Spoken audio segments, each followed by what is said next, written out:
جیسا کہ وضو کرنے کے اندر کلی کرنے کا حکم دیا، پھر ناک میں پانی ڈالنے کا حکم دیا، پھر اسی طریقے سے چہرے دھونے کا حکم دیا، اور سب چیزیں کو دھونے کے اندر مبالغے کا حکم دیا کہ سب چیزوں کو اچھی طریقے سے دھوئیں۔ تو اب اس کے بعد چہرہ دھونے کے بعد پھر کونیوں سمیت ہاتھ دھونے کا حکم ہے۔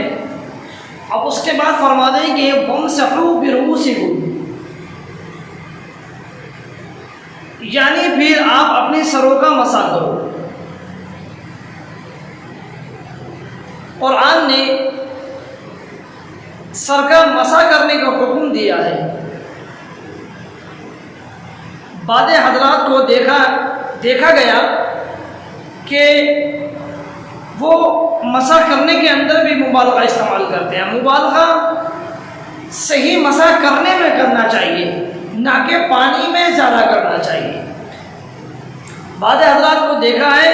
کہ پانی میں ہاتھ بھگو کر ایک مرتبہ ہاتھ بالوں میں نکالتے ہیں، پھر دوسری دفعہ، پھر تیسری دفعہ، 2-3 دفعہ مسح کر لیتے ہیں۔ تو وہ سر کا مسح کرنا نہیں ہوا، وہ سر کا دھونے کا حکم میں آ گیا، جبکہ سر کا مسح کرنے کا حکم دیا ہے، نہ کہ دھونے کا حکم۔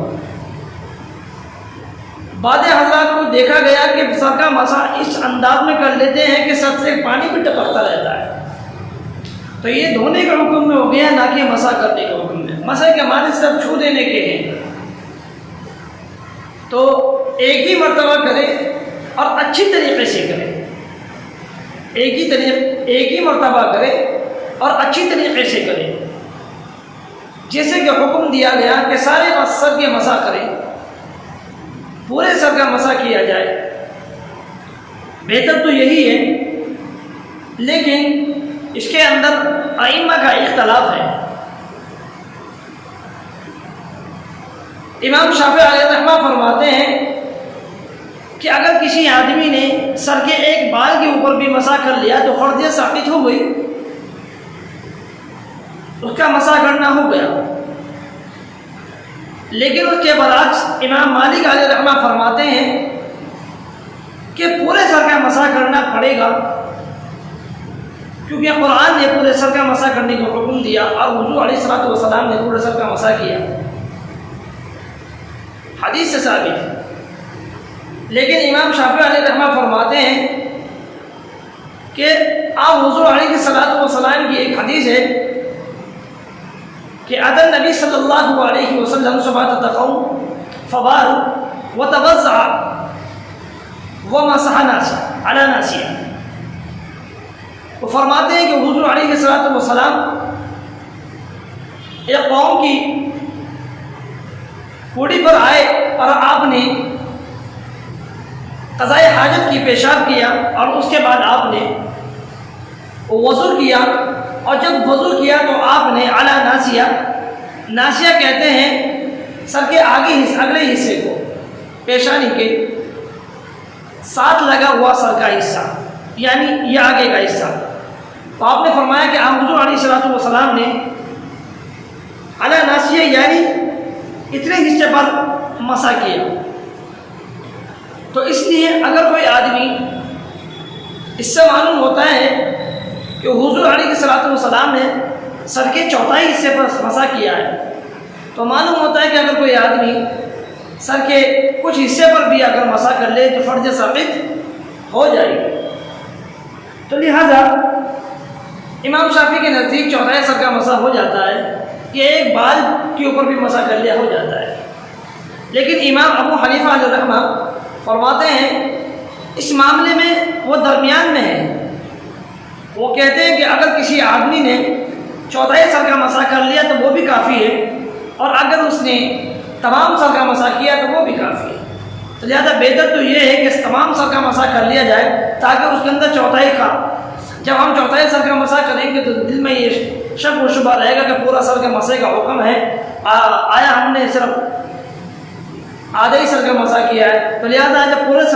پورے سر کا مسح کرنے کی بھی حدیث ثابت ہے تو آپ پورے سر کا مسح کریں۔ جیسا کہ یہ کوئی طریقہ بھی بتایا آپ نے کہ آپ مسح کرنے کے اندر اپنے ہاتھوں کو آگے سے لے کر پیشانی تک پیچھے تک ہے، گدی تک، گدی سے آپ واپس لوٹا کرنا ہے۔ تو پھر ساتھ میں کانوں کا مسح بھی کیا، اور گدی کا بھی مسح کرے، یعنی سر کے ساتھ ساتھ کانوں کے ساتھ ساتھ گدی کا بھی مسح کرے۔ تو فرماتے ہیں کہ اگر کوئی اپنی چوتھائی سر کا مسح کر لے تو بھی ہو جائے گا، اور پورے سر کا مسح کرے تو بھی ہو جائے گا، لیکن پانی کا اسراف نہ کرے سر کے مسح کرنے میں،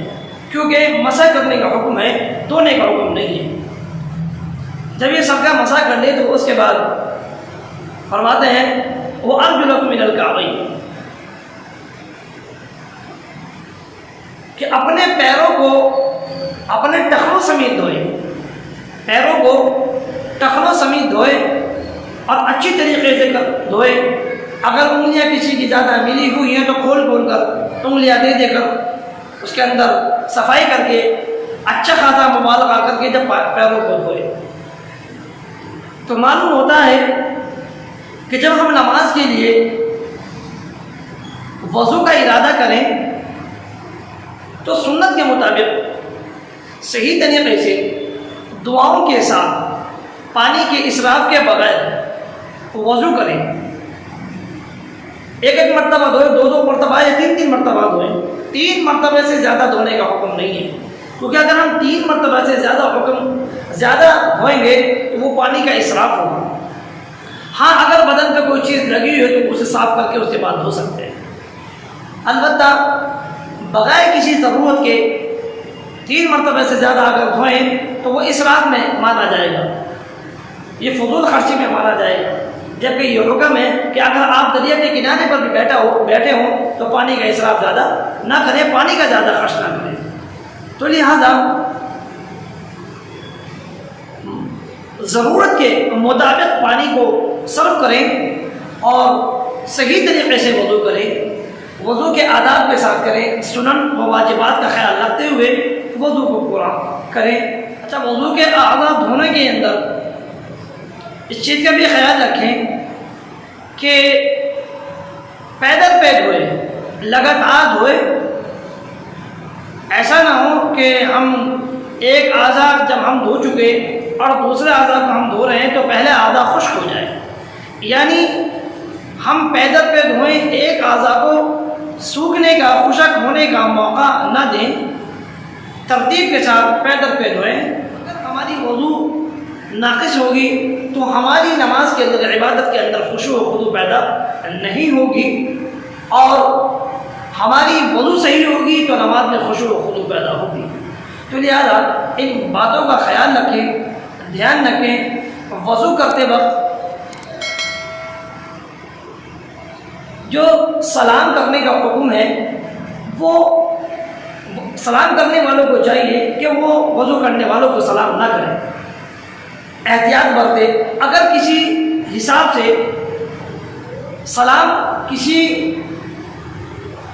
وضو کرنے والوں کو کر دیا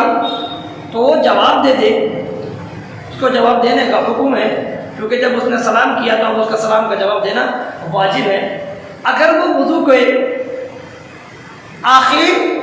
وقت میں ہے، آخر حصے میں پیر دھو رہا ہے تو پھر اس کو چاہیے کہ وہ وضو کرنے کے بعد سلام کا جواب دے دے، لیکن اگر درمیان میں بھی دے دیا تو کوئی حالت نہیں ہے، لیکن سلام کرنے والوں کو چاہیے کہ وضو کرتے وقت انسان کو سلام نہ کرے، اس سے احتیاط رکھے تاکہ اس کی وضو کے اندر خلل واقع نہ ہو۔